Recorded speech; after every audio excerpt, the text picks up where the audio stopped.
नमस्कार, मैं डॉक्टर उर्मन ध्रुव एक बार फिर से आप सभी का अभिवादन करते हुए आज लाइफस्टाइल डिजीज की बारी है। तो जीवन शैली में सुधार के बारे में हम बात करेंगे। शेक्सपियर ने कहा था, to be or not to B. ऐसी ही कोई दुविधा हमारे दिमाग में भी खड़ी होती है जब हम बात करते हैं विटामिन B12 की। हमें भी पूछना पड़ता है, to be or not to be. Vitamin B12 लेनी है या नहीं लेनी है। तो आज हम बात करेंगे। मैं डॉक्टर उर्बन ध्रुव। 14 सितंबर 2021 एक बहुत बड़ा दिन, क्योंकि आज पहली बार कोविड एपिडेमिक पेंडेमिक शुरू होने के बाद पहली बार अहमदाबाद में कल एक भी कोविड का केस रजिस्टर नहीं हुआ। सो 13 और 14 सितंबर कम से कम अहमदाबाद के लिए बहुत बहुत बड़ा दिन। तो आइए उस दिन की सेलिब्रेशन करते हैं विटामिन B12 की बातों के साथ। विटामिन B12, टू B12 और not to B12। Vitamin B12 नियमित लेना कितना जरूरी। चलो समझते हैं ये विटामिन के बारे में। ये क्या चीज है। ज्यादातर लोग ऐसा मानते हैं कि विटामिन आर मैजिक बुलेट्स। खाना लिया, विटामिन की टेबलेट ली और जैसे कि ताकत आ गई। ऐसा कुछ भी नहीं है। विटामिन B12 का एनर्जी या ताकत के साथ कोई भी लेना देना नहीं है। इनफैक्ट किसी भी विटामिन का ताकत के साथ कोई लेना देना नहीं है। अगर आपको ताकत नहीं मिल रही है तो विटामिन की गोली या इंजेक्शन लेने से ताकत बढ़ने वाली नहीं है। कई लोग विटामिन 2, 3, 4 गोलियां ले लेते हैं। 2 सुबह में, एक दोपहर में खाने के बाद, एक रात को खाने के बाद। वेल, विटामिन की जरूरियात शरीर के लिए बहुत ही माइन्यूट क्वांटिटी में होती है, बहुत ही कम मात्रा में उसकी जरूरत होती है। सो ज्यादा गोलियां लेने से ज्यादा फायदा, ये मान्यता भी बिल्कुल ही गलत है। ये भी जरूरी नहीं है कि हर आदमी को विटामिन की गोलियों की जरूरत है, खासतौर से मेडिसिन के तौर पे। क्योंकि ज्यादातर देखा गया है कि विटामिन फूड सोर्सेस में, खाने में अवेलेबल होते हैं, और खाने में से जो विटामिन मिलते हैं वो ज्यादा बेहतर होते हैं, ज्यादा काम करते हैं और ज्यादा असरकारक होते हैं। सो ऐसी जरूरी नहीं है कि आप गोलियों में से ही विटामिन पाने की कोशिश करें। तो विटामिन के बारे में ये समझने के बाद आओ चलो अब बात करते हैं विटामिन B12 के बारे में। क्या है ये विटामिन B12? विटामिन B12 एक वाटर सॉल्युबल विटामिन है जो पानी में पिघल जाता है। कई विटामिन ऐसे होते हैं जो सिर्फ फैट में, यानी कि चर्बी में पिघलते हैं, जैसे कि vitamin A, E, D, K। लेकिन विटामिन B12 और for that matter vitamin B group के सभी विटामिन पानी में सॉल्युबल होते हैं। विटामिन बी की 8 श्रेणियां हैं, जैसे कि B1, B2, B6, B7। उसी तरह से उस 8 विटामिन में से एक है विटामिन B12। इसकी विशिष्टता यह है कि इसको जो सिंथेसाइज करते हैं वो माइक्रो ऑर्गेनिज्म, छोटे छोटे जीवाणु या विषाणु से बनाते हैं। कोई भी प्लांट, यानी कि वृक्ष या पौधा या फिर कोई भी एनिमल, यानी कि प्राणी, इसे बना नहीं सकता है। जिसका मतलब है कि मनुष्यों के लिए विटामिन B12 बाहर से ऐड करना जरूरी है। पर इसका मतलब ये नहीं है कि वो मेडिसिन के तौर पे ऐड किया जाए, वो खाने के तौर पर भी ऐड किया जा सकता है। पर वो बाहर से ऐड करना जरूरी है। आदमी का शरीर उसे बना नहीं सकता, कोष उसे बना नहीं सकते। जो भी विटामिन डिस्कवर किए गए थे उसमें से आखिरी विटामिन था जिसे ढूंढा गया था। विटामिन B12 की शरीर में जरूरियात क्या है, कैसे वो हमारे लिए फायदेमंद है। तो हमने देखा था जब वैक्सीन की बात की थी कि हर कोष के अंदर DNA और RNA होता है। वायरस के कोषों के अंदर सिर्फ RNA होता है, जबकि मनुष्य के कोषों के अंदर DNA और RNA दोनों होता है। और विटामिन B12 और फॉलेट दोनों साथ साथ जाते हैं। इन दोनों की जरूरियात ये DNA और RNA बनाने के लिए है।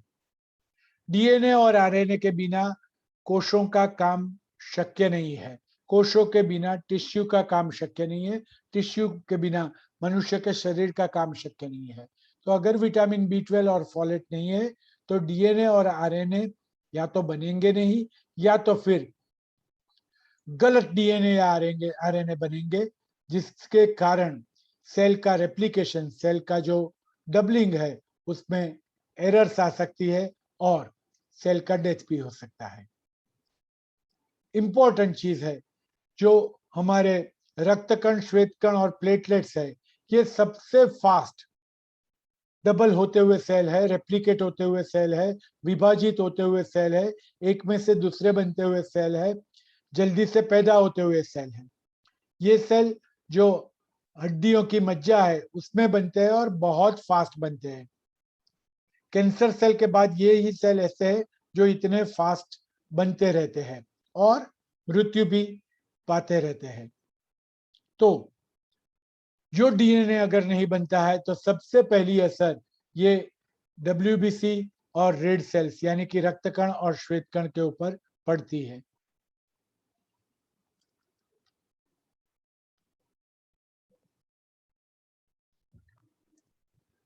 दूसरी जगह जहां पर विटामिन बी12 की डेफिशिएंसी की असर पड़ती है वो है चेताओं की कामकाज करने की क्षमता। चेताओं के ऊपर जो माइलिन की शीत होती है, एक चर्बी की शीत होती है, जिसके कारण चेताएं जल्दी जल्दी से संवेदना का वहन करती है, मैसेजेस जल्दी से ले जा सकती है। ये जो माइलिन की शीत है उसको हम किसी पोस्टमैन को दिया हुआ टू व्हीलर बोल सकते हैं, जिसके कारण वो जल्दी से एक जगह से दूसरे जगह पर पोस्ट ले जा सकते हैं। या फिर आप जो कुरियर के अंदर आपका खाना आता है जो भी टू व्हीलर पर लेकर आता है, ऐसी ही माइलिन शीट हर चेता के ऊपर होती है, जिसके कारण संवेदना के जो संदेश है वो जंप करते हुए पहुंचते हैं और जल्दी से फास्ट पहुंचते हैं। विटामिन बी12 ये माइलिन शीट को बनाने की काम करती है और इसीलिए बहुत जरूरी है। और अगर विटामिन बी12 कम है और उसकी कमी लंबे अरसे से है तो ये जो चेता है उसके ऊपर असर पड़ती है, खासतौर से सेंसरी चेता है जो कि हमारे चमड़ी के ऊपर से हमारे खड़े रहने की, हमारे बैलेंस रखने की जो क्षमता है, जो संदेश है वो ब्रेन तक ले जाती है, उन चेताओं को असर होती है। तो ये है विटामिन बी12 की जरूरियात। आगे बढ़ते हैं। विटामिन बी12 रोज कितना जरूरी है, आप देख सकते हैं कितना कम मात्रा में वो जरूरी है। 2.4 microgram, 2% 4 microgram per day adult के लिए, ये बहुत ही छोटी मात्रा है। चलो उसको एक कंपैरिजन करते हैं। विटामिन बी12 मिथाइल कोबालेमाइन की जो एक चूसने की टेबलेट आती है, जानते हैं आप उसमें कितना विटामिन बी12 होता है? 1500 माइक्रोग्राम। जरूरियात है 2.4 माइक्रोग्राम। क्यों इतना ज्यादा टेबलेट में होता है वो हम आगे देखेंगे, पर आप समझ सकते हैं कि शरीर की जरूरियात कितनी कम है विटामिन बी12 की। अगर आप नॉन वेज डाइट ले रहे हैं तो आपको विटामिन बी12 की कोई आवश्यकता नहीं है। किसी भी नॉन वेज डाइट में इनफ, जरूरी मात्रा में विटामिन बी12 आसानी से मिल जाता है। लेकिन अगर आप वेजिटेरियन है, खासतौर से वेगन है, वेगन का मतलब है आप डेयरी प्रोडक्ट्स भी नहीं ले रहे हैं, मिल्क या मिल्क के प्रोडक्ट्स नहीं ले रहे हैं, तो आपको विटामिन बी12 की प्रॉब्लम होने की संभावना बहुत ज्यादा है। और जो लोग वेगन है उनको विटामिन बी12 का सप्लीमेंटेशन जरूरी बन जाता है। तो कहां कहां से मिलता है विटामिन बी12? मीट या लीवर जो कि नॉनवेज लोग खाते रहते हैं उसमें बहुत सारा विटामिन बी12 होता है। एग्स में भी विटामिन बी12 पूर्ति मात्रा में होता है। डेयरी प्रोडक्ट्स में भी विटामिन बी12 इनफ होता है। तो अगर आप ठीक से दही ले रहे हैं या दूध ले रहे हैं या फिर पनीर ले रहे हैं या चीज ले रहे हैं तो आपको विटामिन बी12 की खामी होने की संभावना बहुत ही कम है। बटर में भी विटामिन बी12 इनफ होता है। सो इसमें से कोई भी चीज आप रेगुलरली ले रहे हैं तो विटामिन बी12 की खामी होने की संभावना नहीं है। विटामिन B12 अगर खाने में से नहीं मिलता है तो और कहां से मिल सकता है? मान लो कि आप वेगन हैं और आपको कहीं से विटामिन B12 खाने में से नहीं मिल रहा है, तो फूड फोर्टिफिकेशन, फूड के कई फूड ऐसे होते हैं, खाने की चीजें ऐसी होती है जिसमें विटामिन B12 मिलाया जाता है। जैसे कि आप सुबह में ब्रेकफास्ट के वक्त जो रेडी टू कुक सीरियल्स लेते हैं, उसके अंदर विटामिन B12 होता है। फ्रूट और वेजिटेबल जूसेस के अंदर विटामिन B12 मिलाया जाता है। हर सोया प्रोडक्ट में विटामिन B12 मिलाया जाता है। टोफू करके प्रोटीन आता है जो कि सबसे बेस्ट प्रोटीन माना जाता है, जो चीज की तरह इस्तेमाल करना होता है, उसमें भी विटामिन B12 होता है। जो एनर्जी बार्स होते हैं उसमें विटामिन B12 होता है, और न्यूट्रिशनल यीस्ट के अंदर भी विटामिन B12 होता है। अगर आप ये चीजें भी नहीं ले रहे हैं तो ये जरूरी है कि आपको विटामिन B12 सप्लीमेंट्स लेना है। ये सप्लीमेंट्स कैसे अवेलेबल है? टेबलेट के फॉर्म में अवेलेबल है, प्रवाही स्वरूप में अवेलेबल है, नेजल ड्रॉप्स के फॉर्म में अवेलेबल है, और जीभ के नीचे रखने की गोली के रूप में भी अवेलेबल है। और हाँ, हम सब लोगों को बहुत प्यारा है वो इंजेक्शन के रूप में भी अवेलेबल है, जिसका कि हम अगले वीडियो में जिक्र करेंगे कि कोई मायने नहीं है। इंजेक्शन विटामिन B12 का कोई मायने नहीं है, सिर्फ बहुत बहुत छोटे ग्रुप के लोगों को उसकी जरूरत है। बाकी इंजेक्शन विटामिन B12 का कम से कम मेरी प्रैक्टिस में कोई रोल नहीं है। क्यों नहीं है वो हम दूसरे वीडियो में देखने वाले हैं। ये जो विटामिन B12 है उसके ऊपर मिथाइल कोबालेमाइन लिखा जाता है, या फिर हाइड्रोक्सी कोबालेमाइन लिखा जाता है, या एडिनोसाइल कोबालेमाइन लिखा जाता है, या साइनोकोबालेमाइन लिखा जाता है। जैसे कि अमेरिका में वो ज्यादातर साइनोकोबालेमाइन के नाम से मशहूर है, जबकि भारत में वो मिथाइल कोबालेमाइन के नाम से मशहूर है। ये सभी अलग अलग सॉल्ट है पर काम एक ही तरह का करते हैं। आप कोई भी मल्टीविटामिन की टेबलेट ले रहे हैं तो उसमें भी विटामिन B12 आता है, या बी कॉम्प्लेक्स की टेबलेट ले रहे हैं तो उसमें भी विटामिन B12 आता है। तो अगर आप ऐसी कोई टेबलेट ले रहे हैं तो आपको अलग से विटामिन B12 की गोली लेने की कोई भी जरूरत नहीं है। ठीक है, तो ये इंपॉर्टेंट चीजें हैं और ये बिल्कुल दिमाग में रखनी है। अगर आप ऊपर बताई हुई चीजें ले रहे हैं, जैसे कि डेयरी प्रोडक्ट्स या ऐसे फोर्टिफाइड फूड, तो आपको विटामिन B12 की जरूरत नहीं है। इंजेक्शन की तो बिल्कुल ही जरूरत नहीं है। आगे बढ़ते हैं। विटामिन B12 के लेवल्स नॉर्मल शरीर में रहे इसके लिए क्या क्या जरूरी है? सबसे पहली चीज है खाने में विटामिन B12 का पूर्ता प्रमाण, जिसके बारे में हम बात कर चुके हैं। अगर आपके खाने में विटामिन B12 नहीं है तो ऑब्वियसली आपको सप्लीमेंट्स लेना जरूरी है। दूसरी चीज, सलाइवा।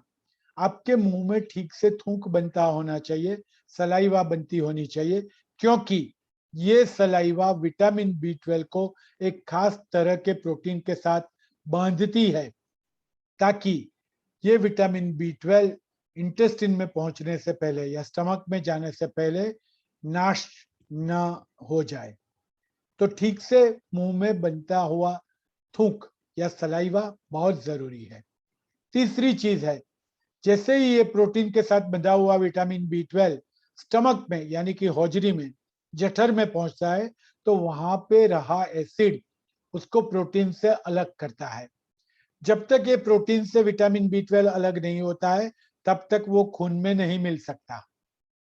यानी कि विटामिन B12 खाने में से खून में मिले, इसके लिए एक नॉर्मल काम करता हुआ होजरी या स्टमक जरूरी है, और उसमें इनफ एसिड होना जरूरी है। यानी कि जिन लोगों का स्टमक निकाल दिया गया है, जो कि बेरियाट्रिक सर्जरी में वजन कम करने की सर्जरी में करते हैं, उनको विटामिन B12 खाने में कितना भी हो वो खून में नहीं मिलेगा। उसी तरह से जिनके होजरी में एसिड है ही नहीं, यानी कि जिन लोगों ने एसिडिटी की इतनी सारी दवाई इतने लंबे अरसे से ली है कि एसिड बनना ही बंद हो गया है, या फिर उम्र के कारण जिनकी स्टमक की त्वचा कम काम करने लगी है, जिसे हम एट्रोफिक गैस्ट्राइटिस बोलते हैं। ऐसे लोगों में भी खाने में कितना भी विटामिन B12 हो, वो सलाइवा के प्रोटीन से अलग नहीं होगा, और अलग नहीं होगा तो एब्जॉर्ब नहीं होगा और खून में नहीं मिलेगा। तो नॉर्मल स्टमक और उसमें नॉर्मल एसिड का लेवल जरूरी है। यानी कि अगर आप एसिडिटी की दवाई लंबे अरसे से ले रहे हैं तो आपको विटामिन B12 की डेफिशिएंसी होने का खतरा है। चौथी जरूरी चीज है a substance known as intrinsic factor, जो कि स्टमक के पैराइटल सेल में होता है। इसके लिए भी स्टमक ठीक से काम करना जरूरी है।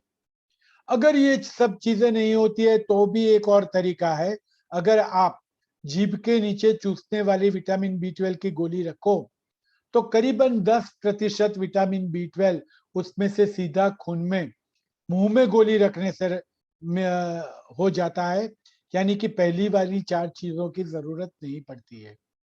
और इसीलिए जो जीभ के नीचे रखने वाली विटामिन B12 की गोली है, जिसका सिर्फ 10% ही एब्जॉर्प्शन मुंह में से होता है, जीभ के नीचे से होता है, डायरेक्टली स्टमक में पहुंचे बिना, इसीलिए उसमें बहुत ज्यादा मात्रा में विटामिन B12 रखा जाता है ताकि सीधे जीभ के नीचे से विटामिन B12 का एब्जॉर्प्शन हो सके।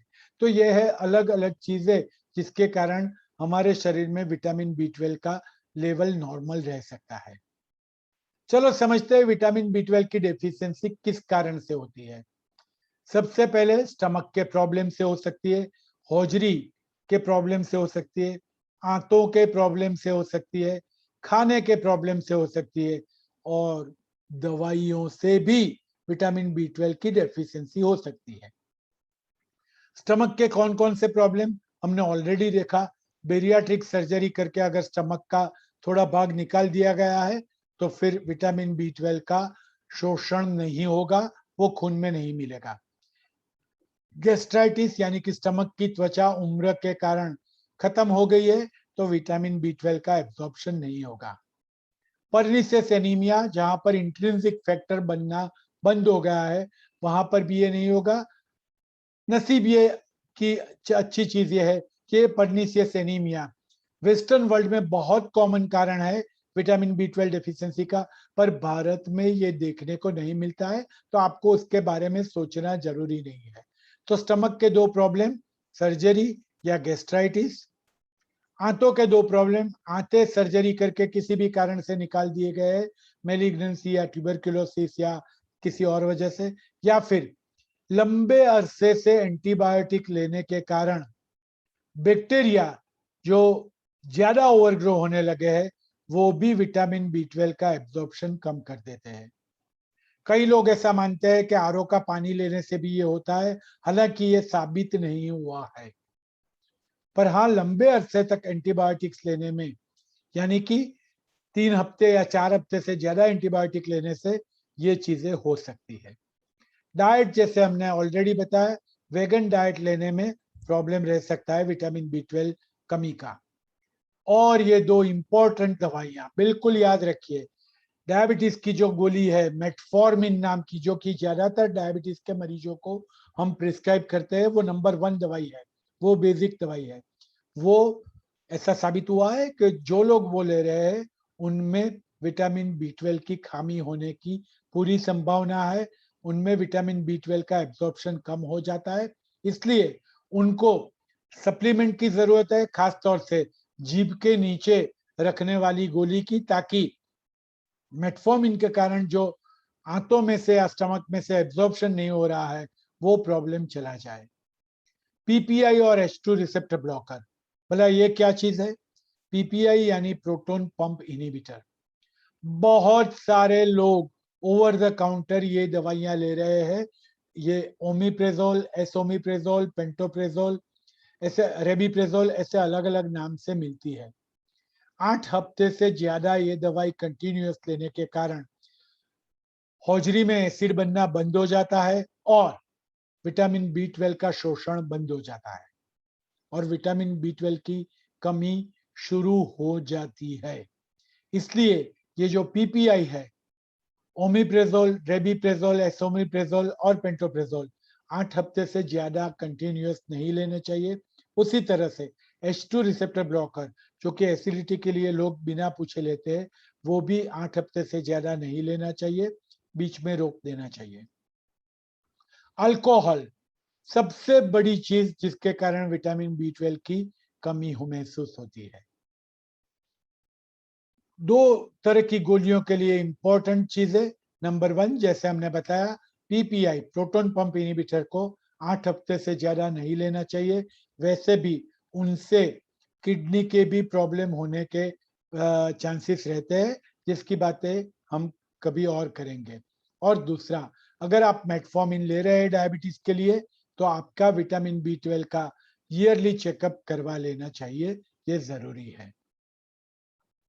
फूड कोबालेमाइन माल एब्जॉर्प्शन, आपके खाने में ठीक तरह से विटामिन B12 होने के बावजूद कई बार उसका एब्जॉर्प्शन नहीं होता है। खासतौर से 60 साल के ऊपर के उम्र के लोगों में विटामिन B12 खाने में ठीक से होने के बावजूद वो प्रॉपरली एब्जॉर्ब नहीं होता है, और ऐसे लोगों को पैसिव डिफ्यूजन से, यानी कि सबलिंगुअल जीभ के नीचे रखने वाली गोली से विटामिन B12 का सप्लीमेंटेशन देना जरूरी बन जाता है।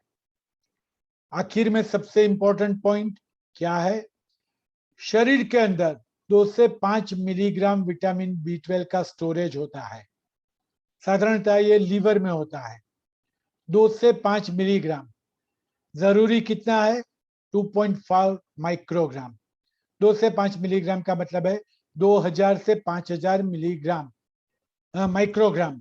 2000 से 5000 माइक्रोग्राम विटामिन B12 लीवर और अन्य जगह पर स्टोर हुआ होता है। इसलिए अगर खाने में विटामिन कम हो जाता है या फिर थोड़े दिनों के लिए किसी कारणवशात एब्जॉर्ब नहीं होता है, तो इमीडिएटली यानी कि तुरंत से विटामिन B12 की खामी या कमी पैदा नहीं होती है।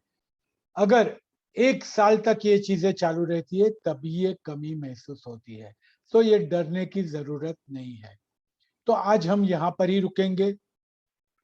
जैसे हमने बताया, to be or not to be, vitamin B12 लेना, उसका निदान कैसे करना, जैसे हम बताएंगे कि विटामिन B12 की जांच लोग बार बार करवाते हैं, न तो इसका कोई मतलब है, और ये विटामिन B12 की जो खून की जांच है वो कितनी विश्वसनीय है। इंजेक्शन विटामिन B12 का क्या रोल है, अगर विटामिन B12 लेना है तो कितना लेना है, कैसे लेना है, उसका निदान कैसे होता है, उसकी कमी के कारण क्या चिन्ह होते हैं, ये सब चीजें अगले वीडियो में हम देखेंगे।